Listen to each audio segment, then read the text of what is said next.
ఈనాటి ఈ కార్యక్రమానికి విచ్చేసినటువంటి గౌరవ ముఖ్యమంత్రి మన పాలమూరు బిడ్డ శ్రీ రేవంత్ రెడ్డి గారు, అదేవిధంగా మన ఇన్ఛార్జ్ మంత్రి దామోదర రాజనరసింహ గారు,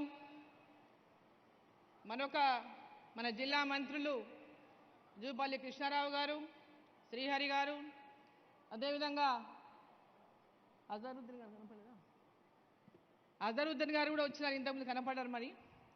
మరి వేదిక మీద ఉన్నటువంటి మరొక పార్లమెంట్ సభ్యుడు, నాగర్ కర్నూలు పార్లమెంట్ సభ్యుడు మల్లు రవి గారు, స్థానిక శాసనసభ్యులు ఎన్ఎం శ్రీనివాసరెడ్డి గారు, జడ్చల్ల శాసనసభ్యులు అనిరుద్ రెడ్డి గారు, ఉమ్మడి జిల్లా నుంచి విచ్చేసినటువంటి శాసనసభ్యులకు, శాసన మండలి సభ్యులకు, వేదిక మీద ఉన్నటువంటి పెద్దలకు, వేదిక ముందున్నటువంటి అక్క చెల్లెళ్లకు, అన్న తమ్ములకు, మీడియా మిత్రులకు అందరికీ కూడా నా యొక్క నమస్కారాలు తెలియజేస్తా ఉన్నాను.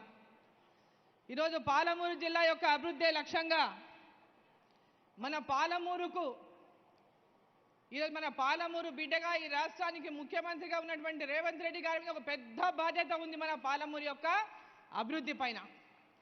గతంలో ఎవరు ముఖ్యమంత్రులైనా ఏ జిల్లా వాళ్ళు ఆ జిల్లాకు చేసుకోవడం, ఏ ప్రాంతం వాళ్ళు ఆ ప్రాంతానికి చేసుకోవడం, ఆ ప్రాంతాల అభివృద్ధి చెందిన కానీ మన పాలమూరు జిల్లాని ఎవ్వరు కూడా పెద్ద ఎత్తున ఈ కరువు జిల్లాను అభివృద్ధి పరచాలనేటువంటి ఆలోచన ఆనాడు ఎవరికి లేదు. విద్యలో కానీ, వైద్యంలో కానీ, ఇన్ఫ్రాస్ట్రక్చర్లో కానీ.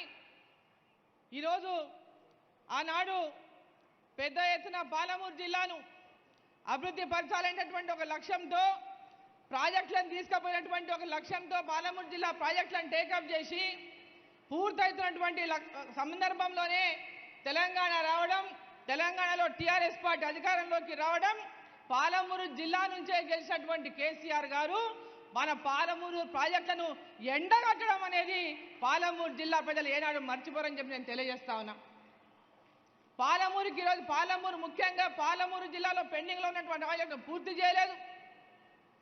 పాలమూరు రంగారెడ్డి ప్రాజెక్టును ఆనాడు వెనుకబడిన జిల్లాలో పాలమూరు రంగారెడ్డి ప్రాజెక్టును టేకప్ చేస్తేనే తప్ప పాలమూరు జిల్లా మొత్తం సస్యశ్యామలం అవుతుంది.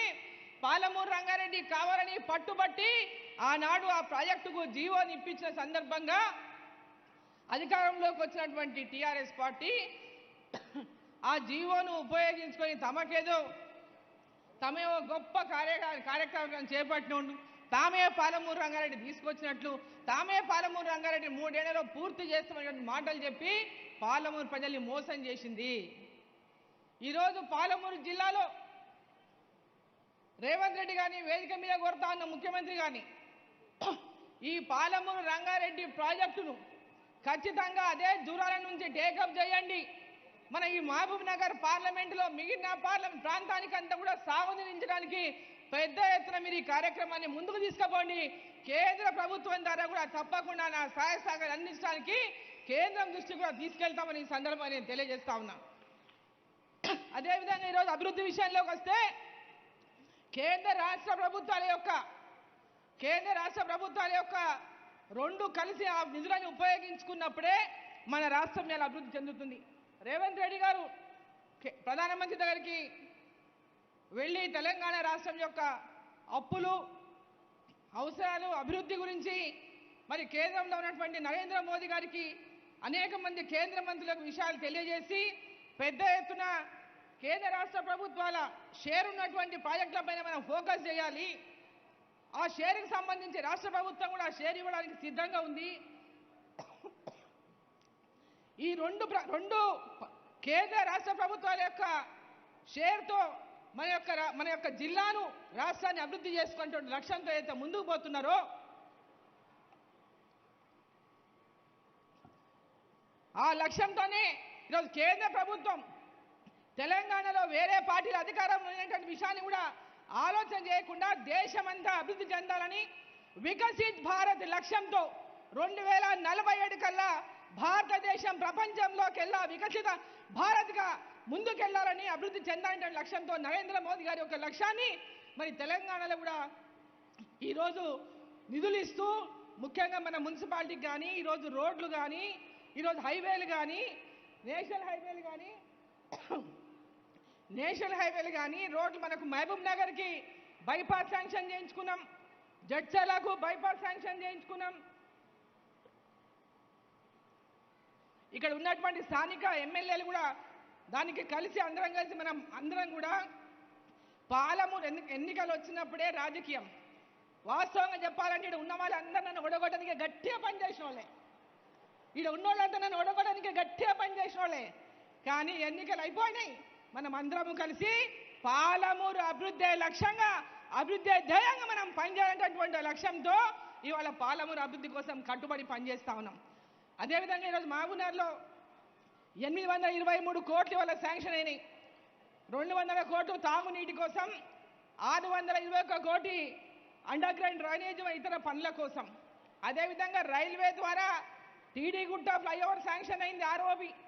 దేవరకద్ర ఎల్హెచ్ఎస్ శాంక్షన్ అయింది, అంటే లిమిటెడ్ హైట్ సబ్వే శాంక్షన్ అయింది దేవరకద్రకి. రెండు కూడా రేపు వచ్చే నెలలో దేవరకద్ర టెండర్ అవుతుంది, ఏప్రిల్లో మహబూబ్నగర్ టీడీగుట్ట టెండర్ అవుతుంది.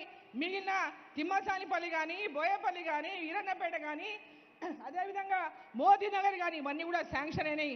అవి కూడా ఏప్రిల్ మే మాసంలో వాటి పనులు కూడా ప్రారంభమవుతాయి. టౌన్లో ఉన్నటువంటి రైల్వే లైన్ల వల్ల పెద్ద ఎత్తున ప్రజలు ఇబ్బంది పడతా ఉన్నారు, ట్రాఫిక్ సమస్యలు పెద్ద ఎత్తున ఉన్నామని ఈరోజు మనం ఇవన్నీ కూడా కలిసి దీన్ని కేంద్ర ప్రభుత్వం వీటికి 100% నిధులు ఇచ్చి వీటిని శాంక్షన్ చేస్తూ ఉంది. గతంలో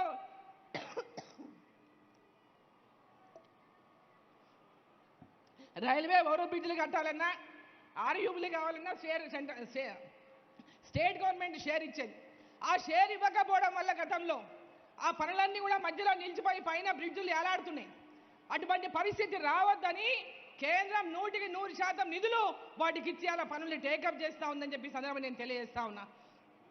ఈరోజు ఒక్క మహబూబ్నగర్ దేవరకద్రనే కాదు, జిల్లా వ్యాప్తంగా ఉన్నటువంటి ఈరోజు ఆర్ఓబీలు కానీ, ఆర్యూబీలు కానీ ఇవన్నీ కూడా ఇవాళ తీసుకోవడం జరుగుతుంది. జిల్లా అభివృద్ధి ధ్యేయంగా విద్యాపరంగా ఇవాళ ఇంటిగ్రేటెడ్ స్కూల్స్ని ముఖ్యమంత్రి గారు అనౌన్స్ చేసిండ్రు. ఇది పెద్ద ఎత్తున చాలా ఇంటిగ్రేటెడ్ అనేది ఒక మంచి ఆలోచన. గురుకుల పాఠశాలలు ఏవైతే గతంలో టీఆర్ఎస్ పార్టీలో ఉన్నప్పుడు ఓపెన్ చేసినారో ఒక్కదానికి కూడా బిల్డింగ్ లేదు. వాటి బిల్డింగ్ లేక గ్రామీణ ప్రాంతాల్లో ఉన్నటువంటి పిల్లలు ఆ ఉన్నటువంటి ఫెసిలిటీస్ సరిగ్గా లేక చాలా ఇబ్బందుల్లో ఉన్నారు. వాటి భవనాల గురించి కూడా మనం ఆలోచన చేయాల్సినటువంటి అవసరం ఉందని చెప్పి సందర్భంగా నేను తెలియజేస్తా ఉన్నా. ఈరోజు మహబూబ్ నగర్లో పాలమూరు యూనివర్సిటీకి కూడా కేంద్ర ప్రభుత్వం ద్వారా 120 కోట్లు, అంటే 120 కోట్లు శాంక్షన్ అయిన సందర్భంగా దాంట్లో భాగంగా ఇవాళ లా కాలేజ్ బిల్డింగ్ శంకుస్థాపన చేసుకున్నాం, అక్కడ ఇంజనీరింగ్ బిల్డింగ్ శంకుస్థాపన చేసుకున్నాం, ఇతర అనేక భవనాలు, హాస్టల్, గర్ల్స్ హాస్టళ్ళు, ఇతర ఇన్ఫ్రాస్ట్రక్చర్ కూడా అక్కడ డెవలప్మెంట్ చేసుకుంటున్నాం. కాబట్టి ఈరోజు కేంద్ర రాష్ట్ర ప్రభుత్వాల యొక్క ఈ యొక్క అభివృద్ధి పైన పెద్ద ఎత్తున మరి దృష్టి పెట్టి కేంద్ర ప్రభుత్వ నిధులకు మన రాష్ట్ర ప్రభుత్వ నిధులను మ్యాచింగ్ చేసుకుంటూ ఎక్కడ కూడా ఆ పథకాలు ల్యాప్స్ కాకుండా పూర్తి స్థాయిలో ఉపయోగించుకోవాలని ముఖ్యమంత్రి గారిని వేదిక ద్వారా కోరుతూ, మరి మహబూబ్నగర్లో ఇంకొక ముఖ్య విషయం, పాలమూరు జిల్లాలో రోడ్ల పరిస్థితి చాలా అధ్వానంగా ఉంది.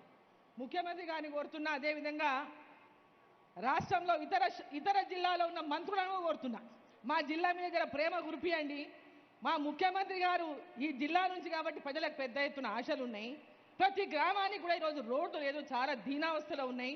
పెద్ద ఎత్తున పాలమూరు జిల్లాకు 20,000 కోట్లు ఇచ్చే పాలమూరు జిల్లాలో ఉన్నటువంటి రోడ్లు, గ్రామీణ ప్రాంతాల రోడ్లన్నీ కూడా బాగా అవుతాయని చెప్పి సందర్భంగా తెలియజేస్తూ ప్రత్యేక దృష్టి పాలమూరు జిల్లా మీద పెట్టాలని చెప్పి, మరి జిల్లాలో రోడ్లు కానీ, విద్య కానీ, వైద్యం కానీ, ఇరిగేషన్ కానీ ప్రధానంగా పాలమూరు జిల్లాలో వీటన్నిటిపైన కూడా దృష్టి పెడితే పాలమూరు జిల్లాలో వలసలు ఉండవు.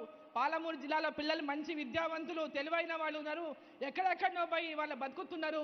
వాళ్ళంతా కూడా మంచి విద్యావంతులై ఉన్నత చదువులు చదువుకొని ఉన్నత స్థానాల్లో ఉండి ఐఏఎస్ కావచ్చు, ఐపీఎస్ కావచ్చు, సైంటిస్ట్ కావచ్చు, రాజకీయంలో కావచ్చు, ఎవరు ఏ లక్ష్యాన్ని అనుకుంటారో ఆ లక్ష్యంలో ముందుకెళ్ళడానికి అవకాశం ఉంటుంది. కాబట్టి మీకు వచ్చిన ఈ అవకాశాన్ని 100% ఉపయోగించుకోవాలని చెప్పి మరి రేవంత్ రెడ్డి గారిని, ముఖ్యమంత్రి గారిని సందర్భంగా కోరుకుంటూ, భారత్ మాతాకి.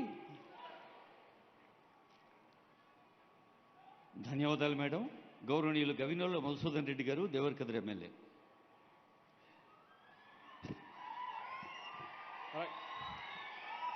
మనందరి అభిమాన నాయకుడు, పాలమూరు ముద్దుబిడ్డ గౌరవ ముఖ్యమంత్రి శ్రీ రేవంత్ రెడ్డి గారికి మీరందరూ కూడా ఒకసారి కరతాళ ధ్వనులతో స్వాగతం పలకాలని చెప్పేసి కోరుతా ఉన్నాం. ఈరోజు వలసల జిల్లాను